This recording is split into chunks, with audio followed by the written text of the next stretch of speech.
Hello বন্ধুরা, welcome back to my another mini blog.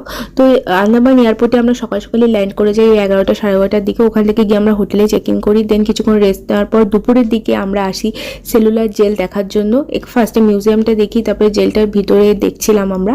তো জেলটা দেখতে গেলে দুপুরবেলা আসাটাই বেটার, কারণ অনেকটা টাইম লাগে, তো একটু টাইম নিয়ে আসাটাই বেটার। যদিও এখানে ইভিনিংয়ে একটা লাইট অ্যান্ড সাউন্ড শো হয়, যেটা দেখতেও আমরা আসতাম ইভিনিংয়ে, কিন্তু সেটার ভিডিও যদিও নেওয়া হয়নি। যাই হোক, কিন্তু দুপুরবেলা আসলে তোমরা জেলটা খুব সুন্দরভাবে ঘুরে দেখতে পাবে। তো জেলটা দেখার পরে আমরা জেলটা ছাদে যাই, ওখান থেকে ভিউটা আরো সুন্দর, দেখতেই পাচ্ছ পুরো সি বিচটা দেখা যাচ্ছে খুব সুন্দরভাবে, আর ভিউটা দারুণ। তো আমি কিছু ফটো, সেলফি, ভিডিও, ওই যেটা আমার কাজ সেটাই আমি করতে শুরু করে দিই। যাই হোক, উপর থেকে তারপরে নিচে আসি, নিচে এসে জেলটা দেখে আমরা রওনা দিই হচ্ছে কার্বাইন্স কোভ সি বিচের উদ্দেশ্যে।